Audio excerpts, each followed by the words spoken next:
Don Lemon appears to have figured out a new loophole in the legal system.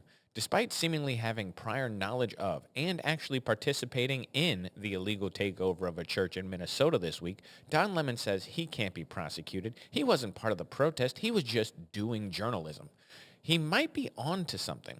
See, if I knew about a bank robbery, I had prior knowledge of the robbery, I showed up with the robbers, went into the bank with the robbers, but I bring a camera and I ask the manager how he feels about being robbed, I'm not a bank robber. I'm just doing journalism. I'm totally immune from prosecution. It sounds brilliant if it wasn't so stupid. I'm Tyler Chrestman. Welcome to the Chrestman Conversation.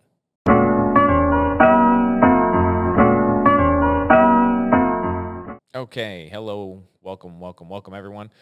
I have two topics that we're going to get into this week. We're going to talk about Don Lemon and the continuing protests going on in Minnesota, and then we're going to talk about whatever the hell is going on with Greenland, which is just wild. But before we get into any of that, my favorite comment from last week comes from at Margaret Mines 6 days ago said, seriously?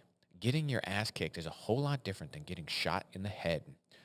Oh, thank you for the comment, Margaret. That comment comes in response to the intro of last week's video about the old Chris Rock skit about how not to get your ass kicked by the police. And yes, I understand that getting beat up is quite different than getting shot in the head. The message is still the exact same. If you don't want to get shot by ICE, you know what you should do? You should comply. First of all, you shouldn't illegally impede traffic and try and illegally stop federal law enforcement from doing their job. That's the easiest and most obvious step. Second, if you are in a situation where you've made terrible life choices and you are one of those people who's going to try and illegally stop federal law enforcement from doing their job, then you should comply with their orders when you're giving them. And it's really easy not to get shot. I managed to, and surprises people all the time when I bring this up, I have managed to avoid being shot by the police for 35 years. It's been difficult at times, but also surprisingly easy. It's really easy not to get shot by the police. I don't know. I don't know why other people struggle so much, but I found it quite easy, and I feel like if only Renee Good had been given these lessons, she would have realized I'm making terrible life choices. Maybe I shouldn't do these things, and I won't wind up dead and be the white George Floyd of 2026. Anyway, thank you for the comment, Margaret. I feel like you probably don't agree with me, but that's fine. I appreciate the comment nonetheless. Anyway, let's get into topic one. Topic one, Don Lemon, I thought we could forget you. I've tried so hard, people. I don't want to talk about Don Lemon. He is not worth the time that people give him. He is not a smart man. He doesn't do anything worthwhile. He was bad at his job when he was on CNN. He is bad at his job now. When Elon Musk was going to give him a show on X, basically a talk show. He had one interview and Elon Musk said, "Oh my God, this guy's a moron. Why would I ever want to give him any money whatsoever?" And they canceled the show before he had one episode out. Or maybe the first episode was the one with Elon Musk. It wasn't because Elon Musk looked bad. It was because Don Lemon demonstrated to Elon Musk face to face that he doesn't know how to be a journalist or an interviewer, and he's bad at his job. His whole thing is that he's a journalist. I'm a journalist. I put my journalism glasses on one eye at a time, and he does a terrible job of it. Anyway, I don't want to talk about Don Lemon, but we're going to. And we're going to make fun of him because he's the worst. So if you don't know why Don Lemon is in the news, congratulations, good for you. I applaud you for not knowing who this person is. But it seems like years ago since we've had to talk about it, but it's really not that long. He made headlines this week. Don Lemon, he's former CNN journalist, does his own independent thing now. He goes out there with a camera and a microphone and calls himself a journalist. That's like me calling myself a journalist. I'm not a journalist. I'm not breaking stories. To me, journalism is when you are actively trying to get to the bottom of a story. It's almost like detective work. Journalists, they chronicle events. That's one type of journalism where an event happens, you write about it. There's an opinion columnist, which is what I am, which is I just give opinions. I'm not a journalist. I give opinions about things. And then you have actual reporters and journalists who go out there, they have a story and they get to the bottom of it. They expose things. They do investigative work. They are real journalists. Don Lemon's not that. He's not one of those. He just goes around with a microphone and stupid opinions and calls himself a journalist. He was at an anti-ICE protest that took place in St. Paul, Minnesota on Sunday. Basically, this group of anti-ICE protesters stormed into a church. The church is called City's Church. It's in St. Paul's, Minnesota. They stormed in. They interrupted the mass. They harassed the people there. Not a good look. I think it's a bad thing to do, to storm into a place of worship. But anyway, this group was there. Don Lemon was there. The group was there to protest this man, David Easterwood. David Easterwood is a pastor in the church, that City's Church, and he also leads the local ICE office there in St. Paul. So he's a nice guy. And they said, oh, my God, this ICE person also is at this church. Why don't we go in there and just interrupt the congregation? Terrible, terrible idea. Terrible optics. Imagine for a second. I'm going to put myself in a position here. A little tangent. This is not even in my notes. This is just a little tangent.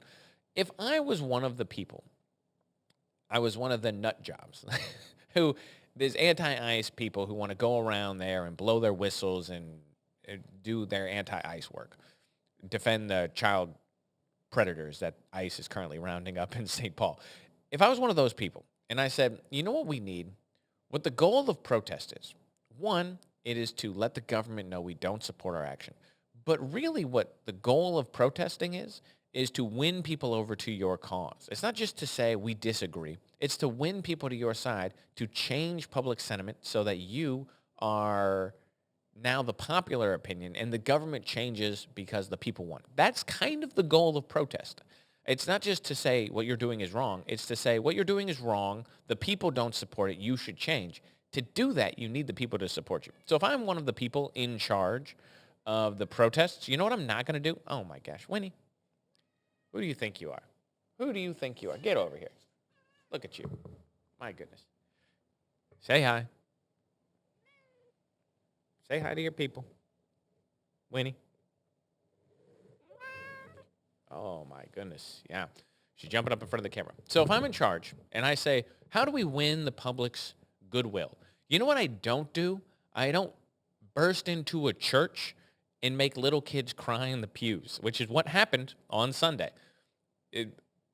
It's a terrible look. I don't know who you think you're winning over with this. I don't care that David Easterwood's a pastor at the church. That's not what it's about. That's a place of worship. That's a church. It is a house of God. You have interrupted it to say, my anti-ICE protest is more important than your religion. That's what it says. It is a stupid, stupid thing to do. Also illegal, which we're going to go into in just a little bit. But anyway, so that's what the protest was about. Don Lemon's there. Don Lemon knows this is going to happen. He said he didn't. He said, well, I didn't know we were going to go into the church. They said meet at the church, and I was there with my camera crew ready, and I said, hey, some stuff's about to happen. Tune in and find out. But who knew we were going to go into the church? Don Lemon knew. I want to show you some video. I want to show a couple. Actually, I'm going to show a lot of video today, but not a lot of video. A lot of things I got to show you. Anyway, take a look at this video. So Don Lemon, they go into the church. This video doesn't really show all the people in the church with their chanting and harassing people, but I want to show this one interaction that Don Lemon had with the pastor of the church, who's not even David Easterwood, by the way, just another pastor. David Easterwood, I don't believe, was even there. Anyway, take a listen. I mean, this is unacceptable. It's shameful. It's shameful to interrupt a public gathering of Christians in worship. But there were folks who will say, I have to take care of my flock. okay, but listen, we live there's a constitution in the First Amendment to freedom of speech and freedom to assemble and protest. We're here to worship. We're here to worship Jesus because that's the hope of these cities. That's the hope of the world is Jesus Christ. I want to be very respectful. Please don't push me, though. We're here to worship Jesus. Yes. That's why we're here. Yes. Okay, that's why we're here. Okay. That's what we're about. Don't you think Jesus would be understanding we're about and love these folks? We're about spreading the love of Jesus. But did you try to talk to them as a Christian? No one is willing to talk. Okay. I have to take care of my church and my family, so I asked that you actually would also leave this building. You don't want us to chronicle what happened? Unless you're here to worship. I'm always worship. I'm a Christian. We're here to worship. Yeah. We're here to worship. Okay. Thank you very much. I appreciate it. Okay, a couple things there. So one, I go back to my original statement. Don Lemon's an idiot.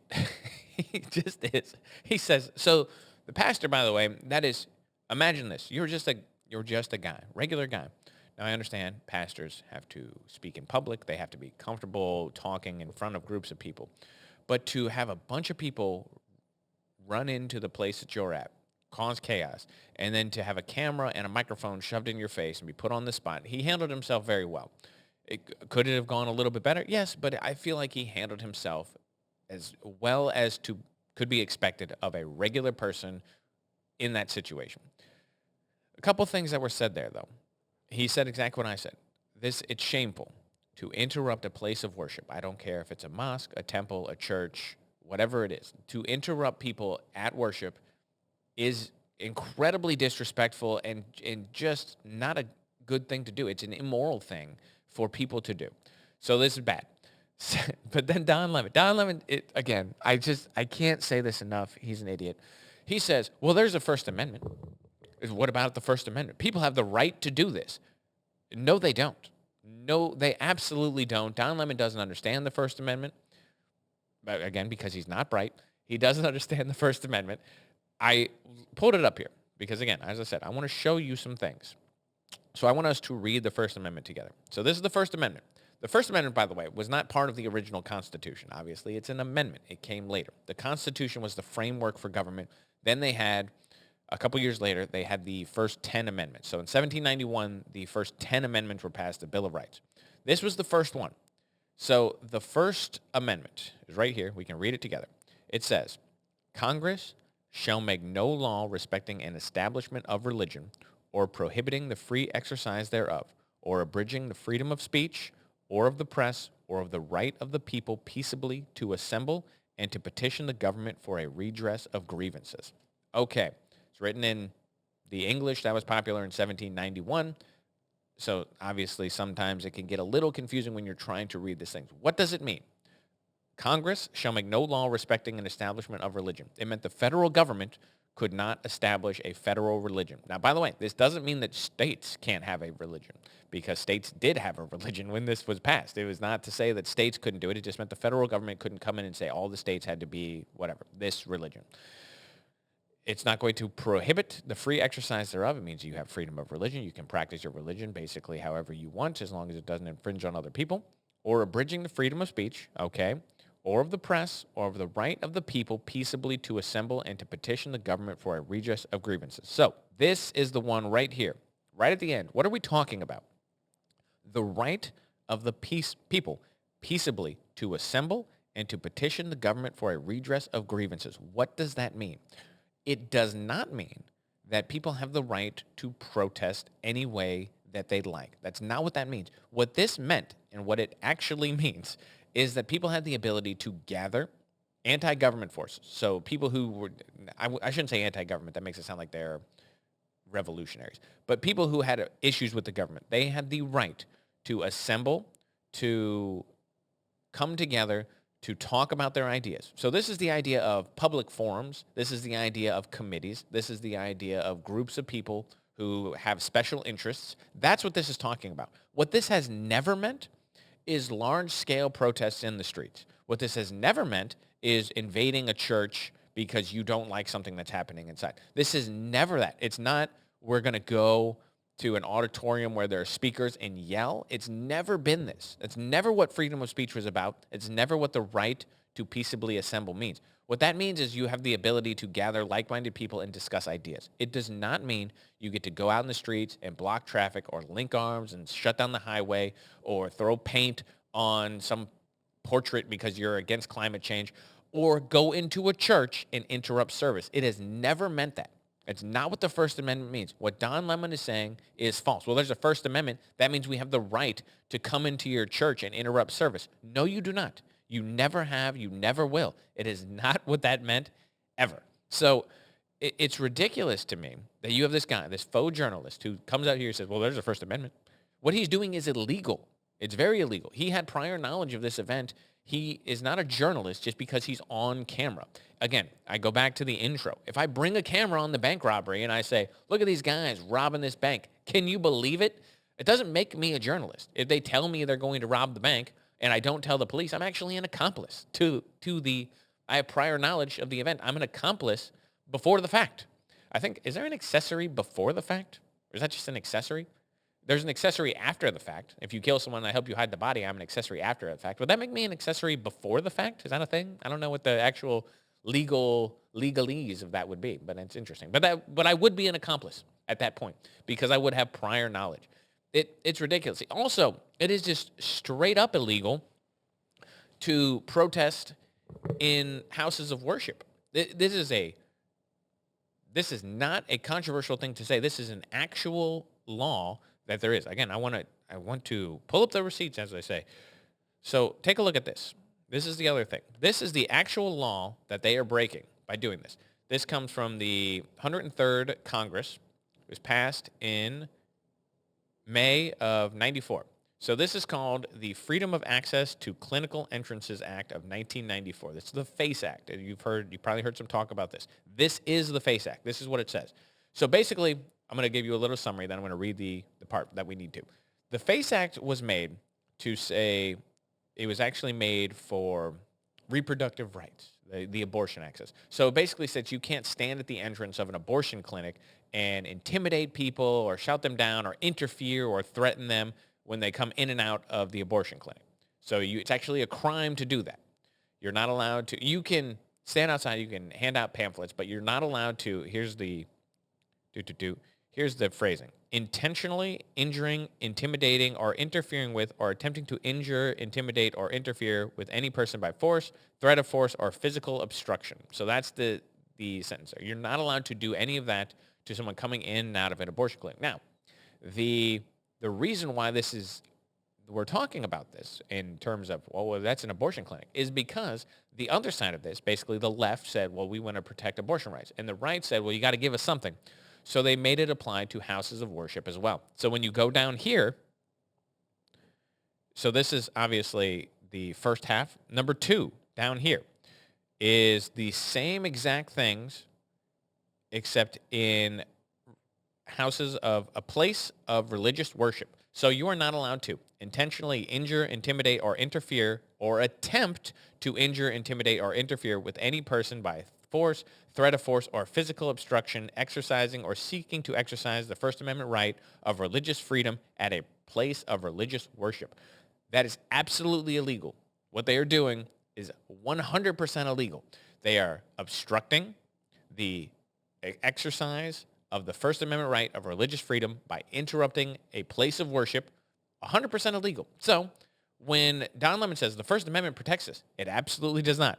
The First Amendment doesn't protect it, and there's a law specifically making it a criminal act what he is doing. He's not a journalist.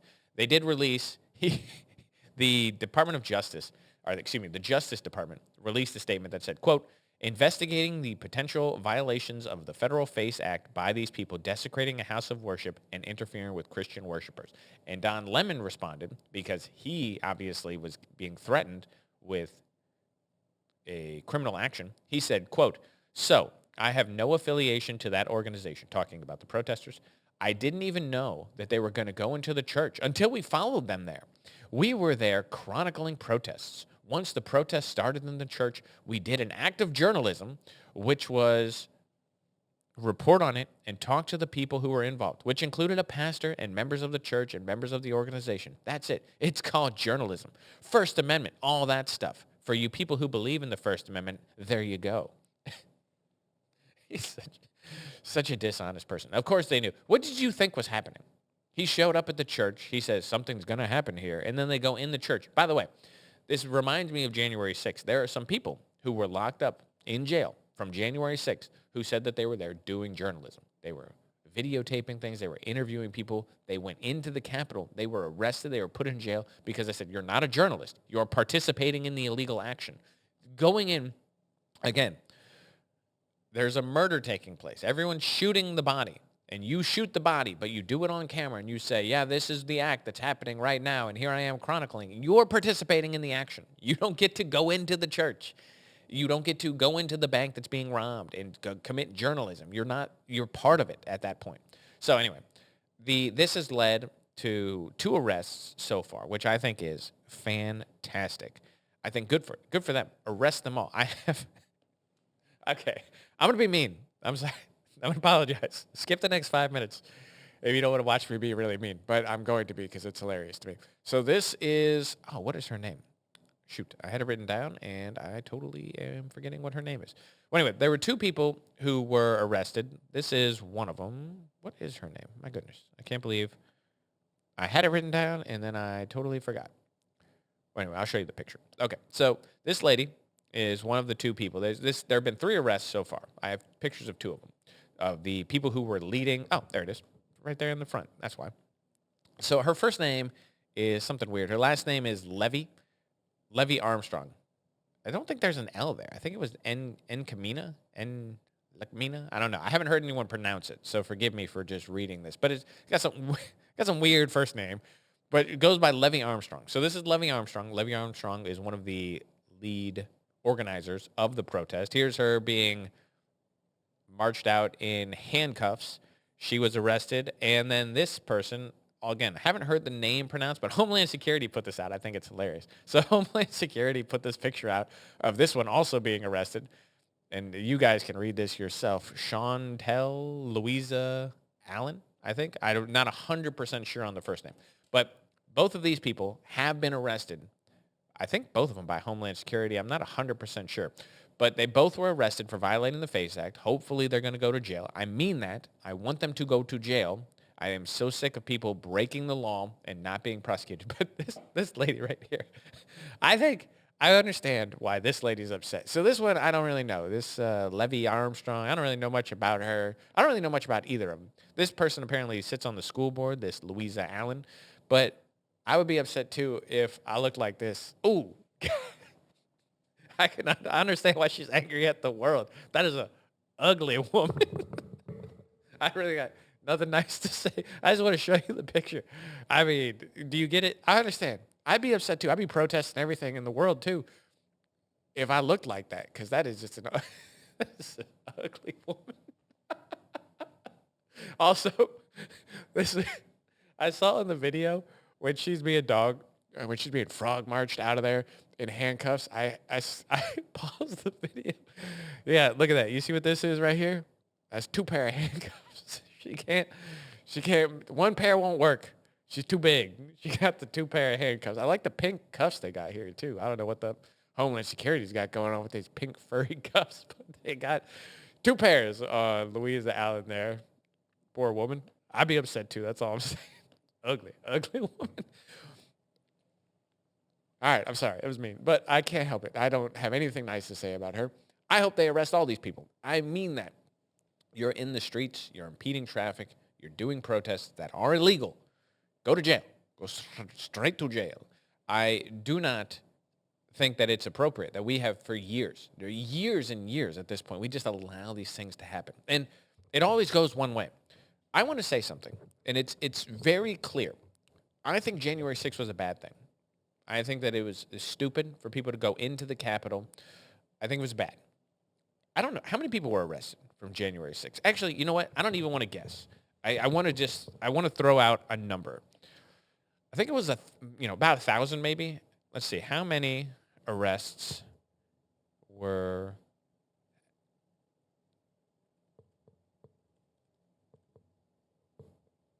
Okay. Okay. So 1,500 people. So there's more than I thought, but still, 1,500 people were arrested for their participation in the January 6th riot at the Capitol, the worst day in history. Okay. So, here we go. This is also interesting, too. So those people were arrested. 400 of them were accused of violence. So 400 of the 1,500 people were accused of some sort of violent act. Okay, that's interesting. I'll say this. It was bad. January 6th was bad. I don't think that you should have gone into the Capitol. I think it was a bad thing to do. I don't think, again, most of the people who were arrested were guilty of trespassing. They didn't commit violence. They weren't even accused of violence. But it was a dumb thing to do. Let's just take that, put it to the side. Let's talk about the millions of people who have been in the streets protesting, rioting, burning down buildings, doing all that stuff on the Democratic side. I'll say the Republican side. That was bad. That was one day. One day, 1,500 people was bad. What about the millions and millions of people who have been in the streets committing violent acts? And don't think it's just like a small number of people. We're talking the entire country, every city, multiple days, burned to the ground. Not the whole cities, but buildings. And again, the 100 buildings in Minnesota alone, buildings here in St. Louis, which stretches the entirety of the United States. Riots, vandalism, billions of dollars worth of property damage, tens of people at least who were killed or died as a result of these riots.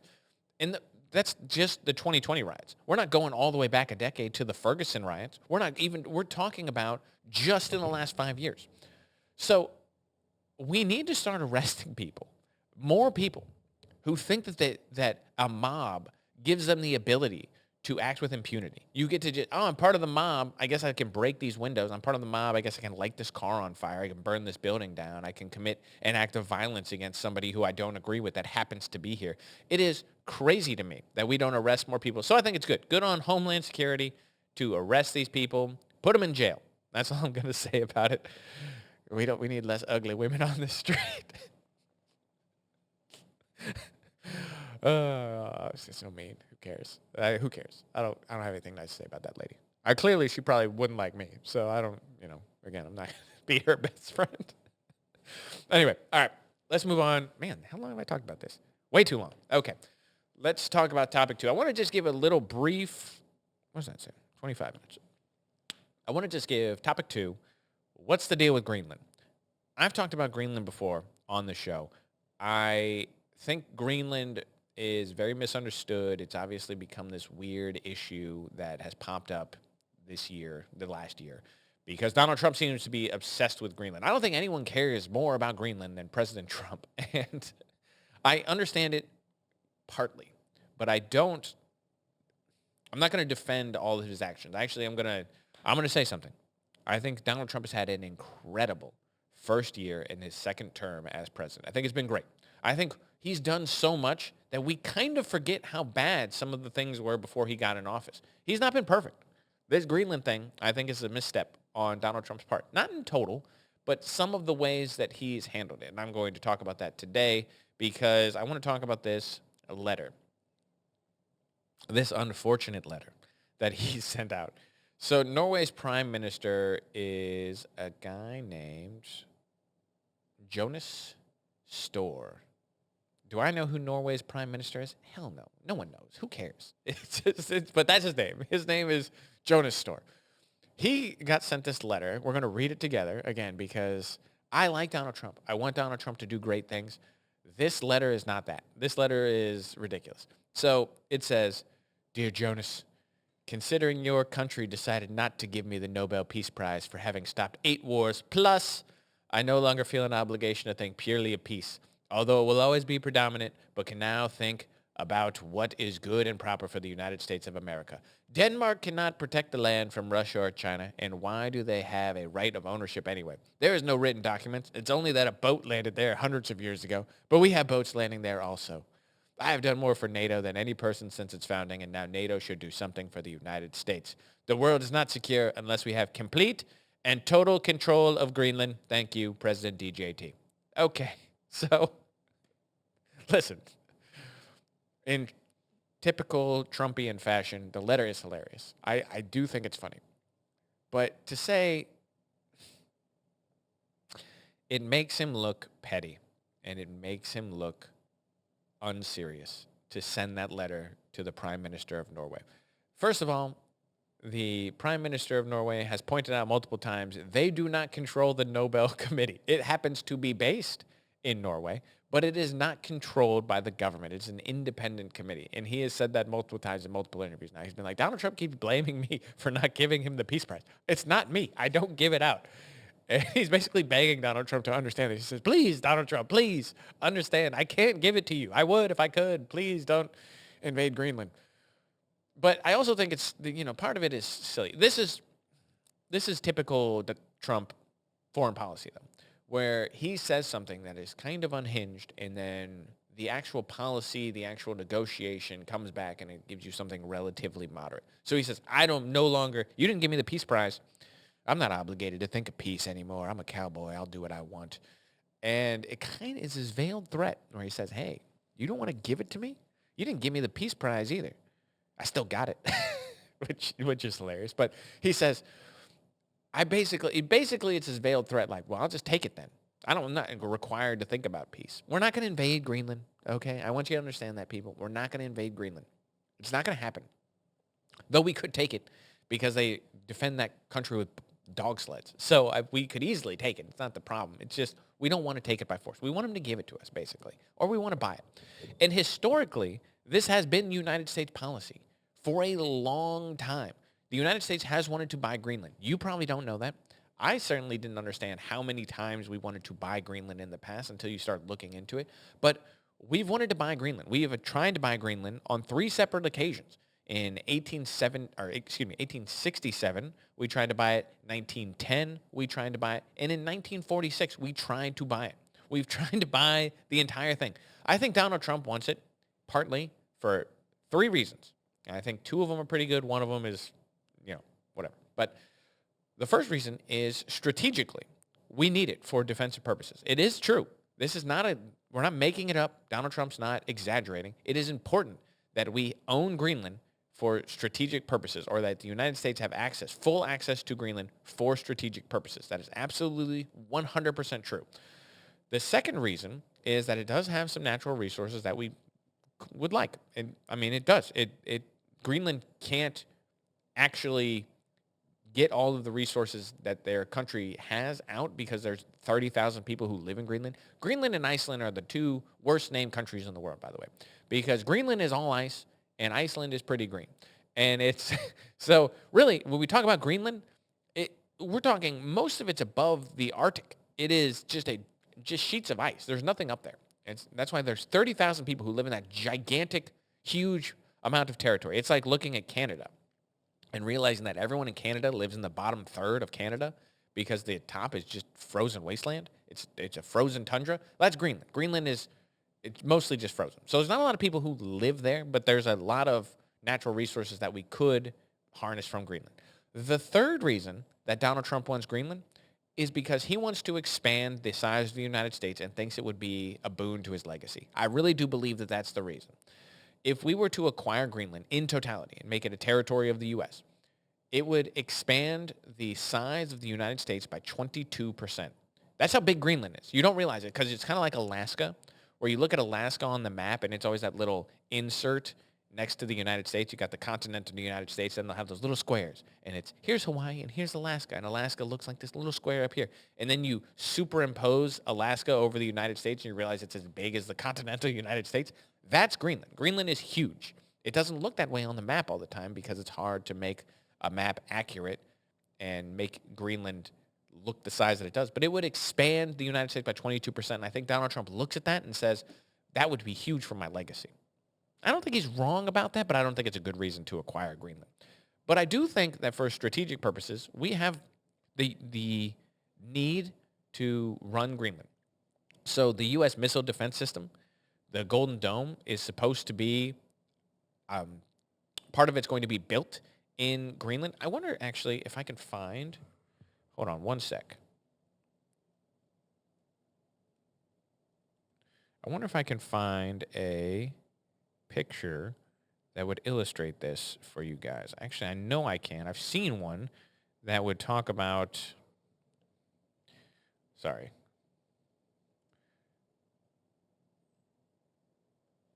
Sorry for one sec, a little pause here while I try and do this.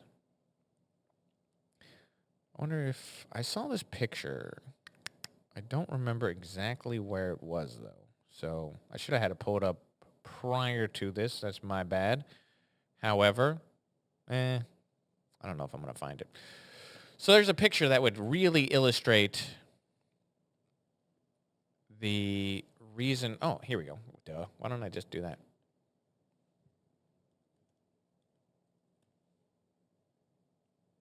Yes, here we go. This would be perfect. If I can make this big. Oh, yes, perfect. Hey, look at that. I did it. Congratulations, me. All right, so I just figured if I just look at the Arctic Circle. So here's part of the reason why this is important. So when you look at the Arctic Circle, We look at the map, and you see the map is always laid out in a 2D space. Unless you're looking at a globe, right? When you're looking at a map on paper, it's just 2D. So you see the United States. The United States will be over here, and then you'll see Europe and Africa, and then it goes this way, and then there's Russia and China and all this stuff, and you realize it wraps around, and you can think about that conceptually, but you're like, well, there's this giant ocean in between. When you look at the world from the top, you realize that the world is smaller than you realize, because Russia is right there to the United States when you fly this way. And one of the things that makes Greenland important is that if you can control shipping lanes through the Arctic and you can control air traffic through the Arctic, you can develop a missile defense system through the Arctic, because some of this, Russia, these missiles they're not going to go around the world like this. Some of them are going to just cut up here. They're just going to go this direction. And the same thing with China. China is that not everything is going to just go around the globe. Some of it's going to go this way. And we don't think about it that way conceptually, because we look at a map and it doesn't compute to us that that's the way that the world works. But this is why Greenland is strategically important. Right here, controlling these shipping lanes, having a Golden Dome missile defense system in Greenland to shoot down missiles before they have anything to do with the United States. And obviously everyone knows the Bering Strait, and everyone knows the United States and Russia are basically kissing over here. So we're closer than you think. And that's why strategically it is important. So Trump comes out this week. He basically sends that letter. He threatens tariffs on Denmark. He threatens them on Norway, Sweden, France, Germany, the UK. He basically has taken our European allies and NATO, and he goes, you guys going to give me Greenland or you're going to get tariffed. Then the World Economic Forum was this week. We could have talked about that. I don't really want to, though. But it sounds like coming out of there's some sort of a deal. Donald Trump comes out. He says, hey, we got a deal. I'm not going to get all the details yet, but it's going to be great. My problem with Donald Trump in this right now is I don't know, unless we actually acquire the territory of Greenland. And they say it's now a United States territory. It's no longer a territory of Norway. It's the United States territory. I don't know what kind of deal could be struck that's going to be different than the deal we struck in 1951. In 1951, the United States gained the authority to build military bases in Greenland. We gained the authority to basically have some mineral, not I don't think it was called this, but basically to have the mineral rights in Greenland. We can extract natural resources as needed. We basically have free reign of the territory already. So I'm not 100% sure why we need to make it a U.S. territory to do the things we want to do. If we want to build the Golden Dome, if we want to build military bases, we've had military bases in Greenland since 1951. So I'm not 100% sure what the goal here is. Again, I'm not opposed to expanding the territory of the United States as long as we never make Greenland a state. The same with Puerto Rico. I don't mind that it's a territory, but we should make it illegal to get statehood. It's not part of the United States. It's a territory of the United States. Same with Guam. Say any of these. No. No more states. We have 50 states. That's enough. We don't need more. And so anyway, I don't know. I don't know what the deal looks like. We're going to have to wait and see. Who knows? I think it might be something. Maybe we're going to get it. Who knows? Donald Trump is pulling off some amazing things. This Greenland thing, though, I feel like he's doing himself a disservice just with some of the rhetoric, some of the ways that he's acting. I also think he knows if we actually invaded Greenland, his presidency would be over. He would be impeached. I do not think he has the support to do that. This Venezuela thing, I think it showed how strong the U.S. is, how capable we are, but it also tested some limits of presidential power. And I feel like if he were to do it again, he would not have the same backing that he did in Venezuela. But we'll see. We'll see. Anyway, that's kind of all I want to talk about this week. I feel like the news moves a mile a minute. So any questions, comments, concerns, leave it in the comments below. Also, any suggestions for topics are always appreciated. I basically, for the most part, if anyone has any good topics that come up, I like to talk about them on the show. So if people text me or they leave the comments, which is what I hope, then we'll talk about it on the show next week. As always, guys, I'm Tyler Chrestman. I hope you enjoyed the episode, and I will catch you next Friday.